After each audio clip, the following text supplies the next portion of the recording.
Welcome back. It's Cousins Clubhouse. VG. Yo. JP. What's going on, guys? They're the guys as we hang out. And VG will give us some of our comments of all our people. So you want to join the show. We're going to be instituting phone calls at some point shortly. That's in the works. But we have some breaking news. Giannis. So the Greek Freak ruled out in the first round, Milwaukee, Indiana. Now, Indiana is already a problem. Yep. They're a problem for Milwaukee. They beat them. They had success against Milwaukee. There is an issue there, right? Because Indiana doesn't, like Milwaukee doesn't play defense, and Indiana's about pace. So that game, especially without Giannis, man, to keep up. Well, Legler warned us last week. He said that the Pacers were a sneaky, scary team to look out for. Yeah. Yeah. Leg day. I'm coming soon. Yeah. I'm smelling that upset. Yeah. Oh yeah. You smell it? No, I smell that. No Giannis, man. Doc is just bad luck, right? He's like the anti-boogeyman, right? Yeah, Doc's like the mush, right? Put him in the bathroom. Yeah. Doc is a mush. He goes to Milwaukee to get worse, and then they lose Giannis. The record of he comes here, and it was just one bad. The minute he gets here, Ben Simmons was out. Dude, the record of the coach they fired and then Doc's record there, it's insane. It's insane, stupid. I don't even understand what they were doing. Carlisle's going to outcoach him easily in this one. I'm a Carlisle fan. Oh, yeah. He's a good great. coach. It's a really weird playoff system, this play-in game, because it's almost like the winner, good chance of going to the conference finals. The loser match up against the Celtics, most likely. So this game tomorrow is huge. It's a massive. And I got the like the butterflies. Like I started the show talking about it. Yeah. Like they're flapping, right? Like big game. This is what we live for. The big game, like that whole vibe. So let's start off with who are you afraid of? Like historically, I brought up Tampa Bay. Like if God forbid, I see those uniforms, that freaking helmet. I freaking hate Tampa. It goes back to Rondé Barber, but you can go back to Nick's first year, last year. Freaking Buccaneers. Joe Jaravicious still running. Yeah, right? I was about to say that. Jaravicious, man. Oh, my God. I think I just saw him run down Ninth Street. So that goes back full circle to Trot because they didn't have Trot. Good point. That's a good point. They were missing Trotter. Yeah, that's right. Anyway. Who scares you? I'll start with you. All right. I know VG is going to give us a creative one, so I'm going to go with the easy one. Just the Boston Celtics as a whole. I mean, in the playoffs, I mean, you talked about Larry Bird yesterday. Right now, we're going with it with Jason Tatum. But, I mean, I hate them because, like, I hate the Boston Celtics. Good, man. I love you. Yeah. I'm proud of you. I hate the Celtics. I'm proud of you. And, like, every time we see them in the playoffs, I get like, oh, my God. But, like, obviously, we'll wait for it to happen this year. But, man, the Boston, the past couple of years, it's been rough. Even like the year where we beat the Bulls and then we match up with the Boston Celtics, we take them to Game 7. And, you know, young me, I'm like, we're taking the Celtics in 7. And unfortunately, it didn't happen. Well, last year, I mean, it was just horrible. Like, if you just like live through the Boston stuff, they're by far like the Eagles. You can make the case they own the Cowboys, right? For the last 20 years. Yeah, there was that one loss in Dallas where it was like Donovan Swan's song, the young receivers. But in reality, the Eagles, they own Dallas. Well, that's the whole thing. There's the younger generation. They think the Giants are more of a rival. Right. But we could do 3 shows on hate the face and Boston Celtics people we just hate. Going back to like the 60s with Tommy Heinsohn. No, dude, I wrote a list of the hates. It's insane. Yeah, like the Jersey. Oh my God, I gotta have Derek White now and Porzingis. Oh God, the Boston people, just everything. Drew Holiday, yes. I will say I am I'm less fearful because one of my boogeymen is not around. Marcus Smart. That guy's a Sixer killer. It always felt like. Yeah, but they're better. We'll see. Well, a lot of pressure on them this year. Yeah, you know, they are. Get a young coach. A little tight. Yeah, young coach. Listen, we're already talking about that. Let's not do that. But who is any sport, is there particularly athletes that you fear? Like Jimmy That son of a... Like now, I don't know. I'm kind of weird for me as I'm anxiety prone. I don't really have a lot of current boogeymen. You don't see any boogeymen out there? I mean, the Marlins are always annoying. There's annoying people. Yes. But like, remember like, was it Scott Stevens? Oh. Devils. He was like... Why'd you bring up that memory? By the way, I mean, the Penguins... Yeah, the Penguins for sure. So you mentioned them earlier. Sid the Kid. They're just... they're a total boogeyman. We had 2012 to kind of...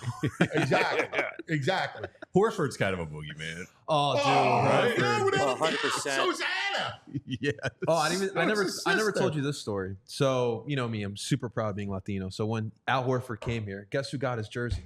This idiot right here. So now it's somewhere in my closet, like on the ground or somewhere. So I have to burn that probably now. But yeah, that Al Horford. Oh, I hate that guy too. Yeah. You got the Sixers Horford jersey? Oh yeah. Sixers Horford jersey? Yeah.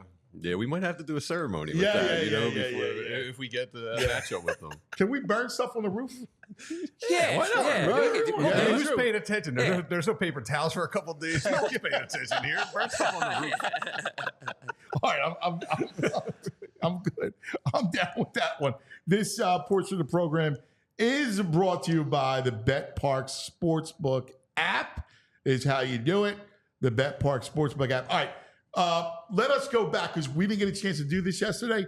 So I want to hit you with the best and worst, and you could add last night and the weekend to it. Mm-hmm. So JP. All right, I'm going to go with the best. So, because one thing I don't like that we do in the city, when players don't work out here, like we just kill them once they leave. And like especially like the player I'm about to talk about, it really wasn't his fault, but Shane Gostisbehere. So obviously we're talking the ghost. We're talking about, the Flyers making in the playoffs. We need some help from. I want to see what you guys think about that a little bit. Yeah.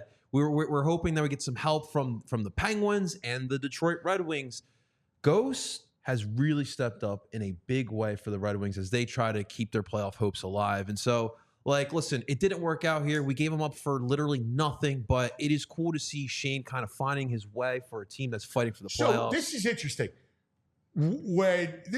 God bless you. See, the new generation, right? I was thinking the same exact thing. The new generation, so kind-hearted. Like, I'm like, screw him. He's playing for the Red Wings. I love that about you. Like, that is a awesome, beautiful feeling notion that you have. The minute they leave here, oh yeah. Hey, exactly. If they play, if they play each other, someone that is beloved and earned their stripes here. If you leave, I'm not rooting for you. People go, "Wow, would you like to root for?" I'd like to see them get a ring. No, why? Like, if I'm not getting a ring, I don't want them to get a ring. Yeah, it's horrible and petty and the whole thing. The only one I rooted for to get a ring was Barkley. Yeah. I mean, I feel the same way, but it gives me hope for the future. I know. This is a kinder, gentler, better world than our generation. No, I mean, it's a creep move. Yeah. Rooting against a guy, but I'm sorry. Like, Chase Utley. Like the ghost. Yeah, I want to see Chase win in the Dodgers. I didn't want to see Chase win another way. Like Barkley deserved it, I thought. Sure. In a sense. So I was like, all right. And I'm not going to party if Barkley won with the Suns. But I would be like, all right. Yeah. Andy Reid was that one for me. Yes. To see him get the first one. Just because I hate the 49ers anyway, to see them win. Well, I was like that too. Now, Andy, I was different because I had a close relationship with him. Yeah. So that kind of him and Spags. But my the second and third one, I'm out. Yeah. Like my cousin, that second one. Cousin Joe was like, nah. Like, no. If they leave you, he sticks to that rule. If you leave here, I don't want to see you win. You're dead to me. Yeah, I don't want to see him win, but I'm just happy like he's found a path in his career because it was looking bad. The fact that you're happy for Gostisbehere is unbelievable. Before you goes, yeah. But when you play us, I'm booing you. Just know that. But once we're done, like the fact that you even think about Gostisbehere is impressive to me. Ghost had like a little bit of a cult following here too. I wasn't part of that, but I listened again. You sure? It sounds like I got the emoji hoodie back. No, I'm just kidding. You're like, he's Casper. Sounds like he's got a Ghost jersey in the closet. JP's Casper. Sweet, nice Ghost. Yeah, you know what I mean? Yeah. You're the Casper, cuz. You're the Casper. It's all good energy. JP, the friendly Always. Ghost. Yeah. You are. You're Great, awesome. Great vibes. Yeah. All right. My best, celebrating the final regular season game of the Tobias Harris era in Philadelphia it made my weekend, and I'm still giddy over this. This guy, $248 million he's made in the NBA, 0 All-Star appearances. If you look him up at Wikipedia, there's a little section under every player that has highlights, and almost every professional player has some highlight they mention. He has a 0 as a professional athlete. They're all high school Mr. Basketball of Florida? I don't know. And his SEC scoring and honors. 0 professional highlights. And this guy has made $248 million. Dude, I brought it up to start the show. When you went through Process Past, it's unbelievable when you think about it, right? Unbelievable when you think about that Jimmy, and it was all Brett Brown, and it was just, You started out like that, and Dev Miliano on the text board was like, "Man, hearing this history is really brutal to sit through." But we have to go through it it gives us perspective as to what tomorrow brings. You need to know history so you don't repeat that history. But the story is fantastical. Sets up. Like, it really is fantastical. It's like, but it's like you can't make it up. I'm not saying living fantastic through it, watching like a sad movie, you know it's going to make you cry. It's just, but the events are they're so out there. It's borderline fiction. Golly, VG, I hope Tobias has a good career after here. Yeah, exactly. He's going to make an all-star game out of Detroit next year. Jimmy's going to be happy. I'll never forget, like, the minute Jimmy said, they pivot, and Tobias is sitting there, and they go, well, we'll have Tobias. And then he raked them through the coals. Yeah, I mean, they were screwed at that point. They could not let Tobias walk. And they had to overpay him. And he's one of the nicest guys. He's JP He is nice. I do actually. I've been to a march and seen Tobias Harris on a march, like a protest march, years ago. He's a great dude. Nice guy. He really is. But I was talking to the Ace Man today, and the Ace Man goes, Oubre. It's all about Oubre as your third guy. Think about that. Oubre. The guy that made $246 million is like your afterthought. Right. And what's Oubre making? $6 million on a 1-year deal? Right, exactly. But that's the truth. I don't even understand how he came so cheap. He averaged 22 points last year. Well, that's Charlotte team. He was a late signing too. Yeah. Like, he was hanging around for a little bit. Wow. I think that they give you fleas. Like Rozier.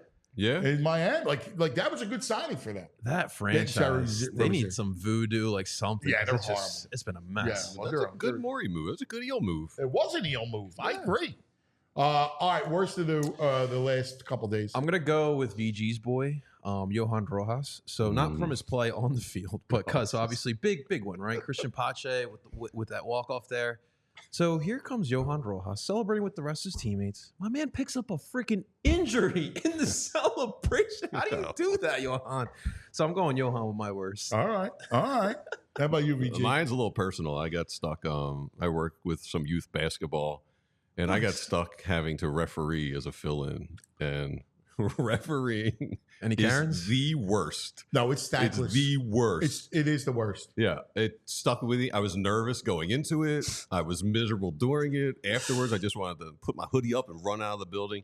So just to all the parents out there, just ease up on you. So you're in my wheelhouse, right? Yes. Yo Kid Sports, I do the whole thing. Yes. Right? I coach 5th grade basketball, right? Soon to be 6th grade basketball next year. You ride in the ref. There's a travel. 3 seconds. 3 seconds. It's awful. I mean, you get caught up. The problem is for the coaches is you get caught up in the moment. Now, especially when you're dealing with 4th, 5th, a little 6th. Yeah.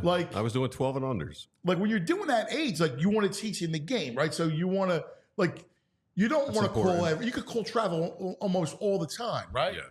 Yes. You could do that all the time. There was a kid we played who actually was pretty good, but he had a Euro step. And it's dude, you can't be taking 3 steps. And the ref, I agree with him. Now, it was the opponent, so I liked it. But I agree with him. The fact is, you can't do that. And you can tell. Even my kid, Mas, had a habit of carrying the basketball.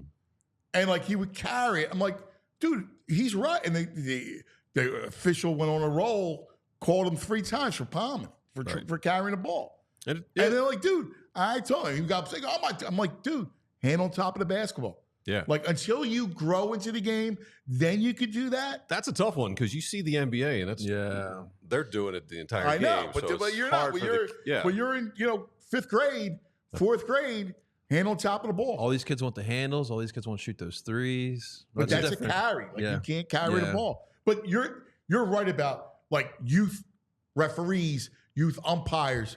I mean, forget about balls and strikes. Like people go nuts. And I couldn't even imagine calling balls. Dude, and like you're like, here's the thing. Like if you're calling youth, like mine plays 11U, right? Mm-hmm. So if you're doing 11U, you don't want to have a tight strike zone, right? Right. So you want to teach them to hack because you don't want to walk fast. But it is miserable and thankless, and it's bad. And then you get caught up as a coach or even a parent, like you're caught up in the game. Mm-hmm. So perspective, like you have to take a time and do a 5-second thing to realize, oh, wait, I'm at a kid's game, so I got to just chill out. Yeah. Because, you're in the game and you miss a travel call and it's costing me, dude, like, Mr. Ref. But I'm even okay. Like the coaches are one thing. The parents are the nasty. parents, there's like 60 people just screaming at us. Yeah, that's so nasty. no matter what sport it is, be kind to the youth officials out there. All right, tonight, Flyers. Fly guys, big one. So big. First, you got to beat Washington in regulation. And for sure. If anything, if you get the gift in the playoffs, that's freaking awesome. But guys, I don't know if you agree or not. It propels you to next season. Yeah. There's like forward momentum that comes with a win tonight. Yeah, I mean, it doesn't matter what happens with the Red Wings game. Doesn't matter what happens with the Penguins game. You have to take care of business here. Like you said, it's that momentum bridge for that next season.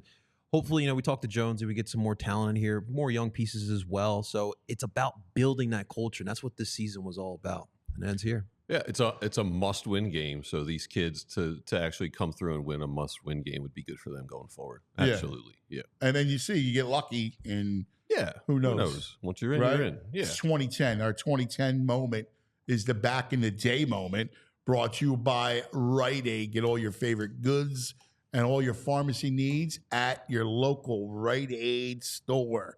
Yeah, I'm looking forward to it. That's a must win. We got NBA tonight.